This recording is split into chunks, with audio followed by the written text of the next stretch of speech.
जब एक बच्चा एडीएचडी, ऑटिज्म या फिर एएसडी हो गया, कुछ भी डिज़ेबिलिटी कैटेगरी में अंडर में आ जाता है, तो बहुत सारा क्वेश्चन पेरेंट्स के माइंड में वो घूमता ही रहता है। जैसे कि क्या मेरा बच्चा ठीक हो सकता है? क्या ये असेसमेंट प्रोसेस ठीक है? मेरा बच्चे को कौन सा थेरेपी प्रॉपर चाहिए? अ, अभी कितना टाइम वो थेरेपी लेना चाहिए? कैसे मैं असेसमेंट करूँ? कहाँ जाऊँ? ये बहुत सारा क्वेश्चन पेरेंट्स के माइंड में आता है। तो ये सब क्वेश्चन में बहुत इंपॉर्टेंट है असेसमेंट। असेसमेंट एक ऐसा चीज़ है जैसे कि एक फाउंडेशन होता है। आप थेरेपी ले लो, कुछ भी इंटरवेंशन प्रोसेस ले लो, उसके लिए असेसमेंट बहुत ही ज़रूरी है।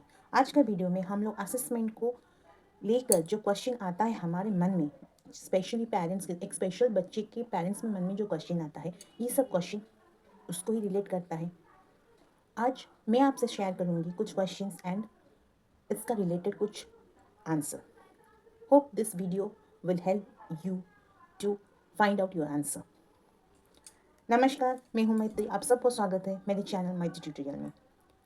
वीडियो स्टार्ट करने से पहले thank you so much for your love, affection and support. And तो अब शुरू करते हैं आज का ये जो सवाल जवाब क्वेश्चन आंसर का सेशन है। ये सारे क्वेश्चन मैंने मेरे व्हाट्सएप ग्रुप में मैंने जो मेरे पेरेंट्स से उनको पूछा था। कुछ पोल्स के थ्रू मैंने करवाया था, उससे बहुत सारा आंसर मुझे मिला है। ये सारा क्वेश्चन वहीं से रिलेट है और कुछ भी मैंने ऐड भी किया है। तो जो पहला क्वेश्चन आता है जनरली पेरेंट्स के माइंड में, क्या असेसमेंट प्रोसेस ज़रूरी है? Is assessment is so much necessary for my child? Answer is yes, assessment is must. आप कुछ भी इंटरवेंशन प्रोसेस स्टार्ट कीजिए। आप अगर इंटरवेंशन प्रोसेस में कुछ बदलाव लाना चाहते हैं, अगर एक बच्चे को एक थेरेपी सेंटर से आप दूसरे थेरेपी सेंटर में शिफ्ट करवा रहे हैं, उस टाइम भी each time assessment process is very much important. उसके बाद भी बहुत सारी चीज़ है जिसमें असेसमेंट प्रोसेस आपको बहुत हेल्पफुल होता है।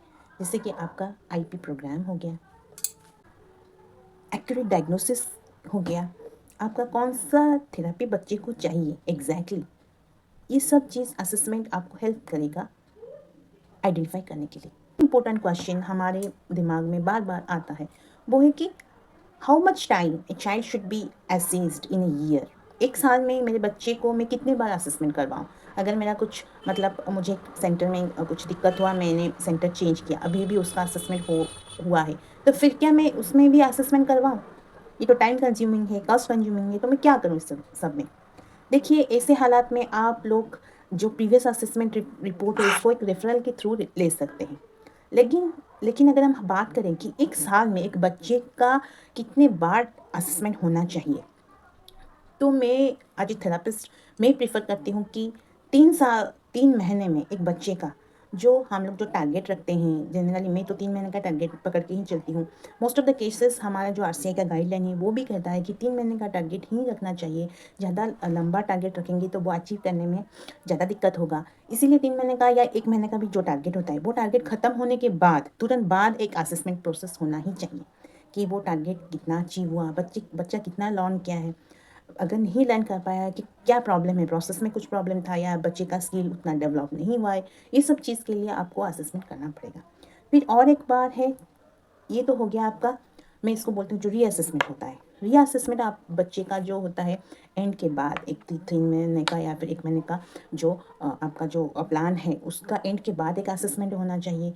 उसके बाद भी 5 से 6 महीने के अंदर और एक ओवरऑल असेसमेंट होना चाहिए। देखिए, बहुत सारा स्किल है जो अपने आप डेवलप हो जाता है। अगर बीच बीच में बच्चे का असेसमेंट प्रोसेस आप नहीं करेंगे तो आपको पता नहीं चलेगा कि बच्चे में क्या क्या डेवलपमेंट हुआ है। बच्चे का वो हो गया है, आप फिर भी उसके ऊपर आप काम करते जाएंगे तो बच्चे को भी बोर लगेगा। इसीलिए ये टू काइंड्स ऑफ असेसमेंट में एडवाइस करूँगी कि होना चाहिए। एक साल में आप रीअसेसमेंट तो कभी कभी कर सकते हैं, 2-3 बार आप करवा सकते हैं, पर एक ओवरऑल असेसमेंट प्रोसेस एक साल में मिनिमम 2 बार करना चाहिए। और एक जो क्वेश्चन आता है कि what kind of assessment is good for my child.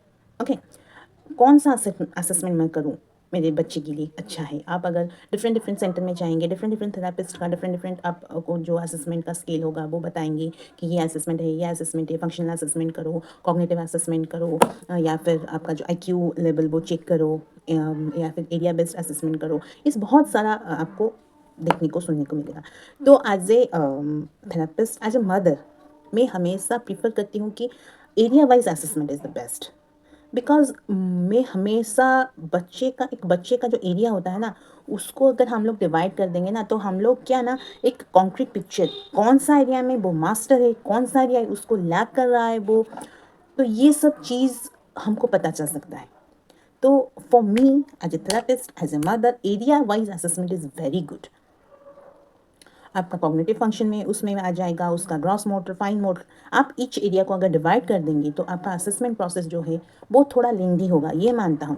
पर आपको जो रिजल्ट मिलेगा ना, उसके ऊपर आप जो प्लान डेवलप करेंगे, वो plan was like, it's like कि मैं ऐसा कहूँगी कि वो जो प्लान होगा वो बहुत ही अच्छा बनेगा, बच्चे के लिए बहुत ही अच्छा इफेक्ट देगा। एंड लास्टली, जो क्वेश्चन हमारे मन में आता है कि मेरे बच्चे को मैं असेस कैसे करूं, कितना दिन का ऑब्जर्वेशन अच्छा है, कौन असेस करेगा, ये सब बहुत चीज़ आता है। ठीक है, as a parents, I always say parents are the mirror. आपके बिना दुनिया में ऐसा कोई नहीं है जो कि आपका बच्चे का अच्छे से असेसमेंट कर सकता है। Yes, there are lots of terms and lots of things जो कि एक नॉर्मल पेरेंट्स होने के बाद हम लोग समझ नहीं पाते। कुछ टर्म ऐसा होता है, उसका यूज़ ऐसा होता है कि हमको समझ नहीं आता कि ये चीज़ क्या है। ठीक है, इस सब चीज़ में आप आपका थेरेपिस्ट आपको हेल्प कर सकते हैं। और एक चीज़ है कि जो स्कोरिंग होता है वो थोड़ा डिफ़िकल्ट होता है, वो स्कोरिंग को समझना पड़ता है कि कैसे स्कोरिंग होता है। वो बहुत ही कभी कभी बहुत ही डिफ़िकल्ट होता है हमको, मुझे तो कभी कभी समझ में नहीं आता कि ये स्कोरिंग का प्रोसेस समझने के लिए 3 4 5 दिन लग जाता है मुझे, आज पर्सनली आई बोलती हूँ। सो इस टाइप के असेसमेंट अगर आप करवा रहे हो तो भी ठीक है, पर ये सब कुछ चीज़ आपको ध्यान रखना पड़ेगा। अगर आप कुछ असेसमेंट स्केल प्रोसेस कर रहे हो तो आप बच्चे को अच्छे से ऑब्जर्व करो। ठीक है, उसके बाद आप वो स्केल को अच्छे से लर्न करो। अगर कुछ आपको समझ में नहीं आ रहा है तो थेरेपिस्ट को पूछो कि ये चीज़ क्या है, ये इसको कैसे मैं ऑब्जर्व करूँ बच्चे के अंदर। और फिर और एक चीज़, बहुत ही इंपॉर्टेंट चीज़ है जो मैंने अभी अभी जो आपके साथ शेयर किया, वो स्कोरिंग। क्योंकि each score is very important. हम लोग जो स्कोरिंग करते हैं, 2 स्कोर हो गया, कभी कभी स्टार होता है, कभी कभी जो ब्लू और रेड मार्क होता है, उसका जो स्कोरिंग प्रोसेस होता है वो थोड़ा डिफिकल्ट होता है। Each scoring is very important. अगर स्कोरिंग में कुछ इधर उधर हो जाएगा ना, तो असेसमेंट जितना भी आप बहुत अच्छा ऑब्जर्वेशन आपका हो गया, आपका जो एनालिसिस प्रोसेस बहुत ही अच्छा हो गया, बट अगर आपका स्कोरिंग सिस्टम गलत हो गया ना, तो ये सब चीज़ मतलब कुछ मायने नहीं रखता। इसीलिए जो स्कोरिंग का प्रोसेस है उसको ध्यान दीजिए, अच्छे से आप उसको समझिए, फिर आप भी असेस कर सकते हैं आपके चाइल्ड को। बट ये मैं एडवाइस करूँगी, अगर आप थेरेपिस्ट का हेल्प लेंगे तो वो जो असेसमेंट का रिपोर्ट होगा वो प्रोफेशनली होगा, वो बायस्ड नहीं होगा जो पेरेंट्स की तरह हो जाता है। आज तक तो मैं, आज a mother of A special kid, आज तक मैंने मेरे बच्चे का असेसमेंट नहीं किया।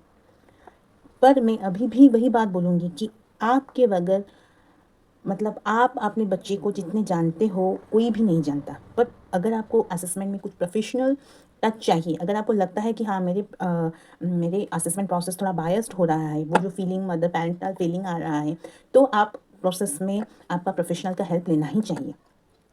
और भी बहुत चीज़ें, अगर एक प्रोफेशनल वो करवाता है, असेसमेंट प्रोसेस करवाता है, वो डिफरेंट एंगल को ऑब्जर्व कर लेता है। आप बच्चे को जैसा ऑब्जर्व करेंगे, एक प्रोफेशनल का ऑब्जर्वेशन डिफरेंट होता है।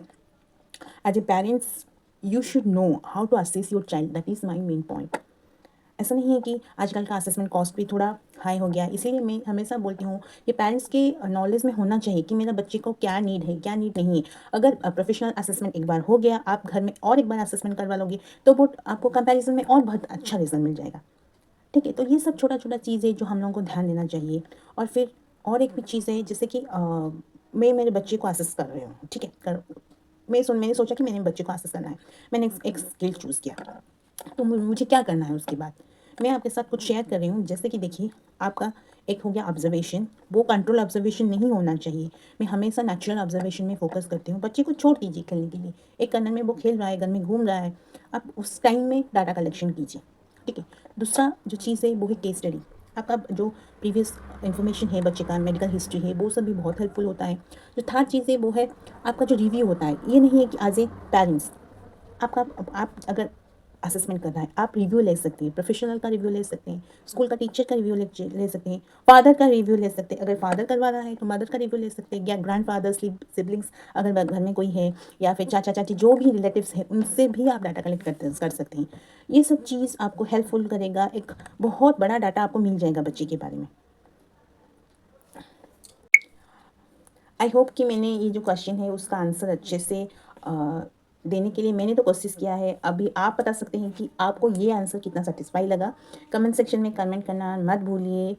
Please subscribe my channel and also thank you so much again and again for your trust, love and support. जाने से पहले मैं आपको ये एक बात शेयर करूँगी कि एक स्केल है, Indian scale of assessment of autism, ISAA, जो आप गूगल में सर्च करेंगे ISAA तो आपको मिल जाएगा। वो एक बहुत ही ईजी एंड मुझे तो बहुत ही अच्छा लगता है, एक पेरेंटल नोटबुक की तरह। उसका जो स्कोरिंग सिस्टम है वो बहुत ही ईजी है, उसका जो मैनुअल है वो बहुत ही डिस्क्रिप्टिव है। अगर आप उसको पढ़ेंगे तो आपको पता चल जाएगा कि आपको कैसे असेस करना है आपके बच्चे को।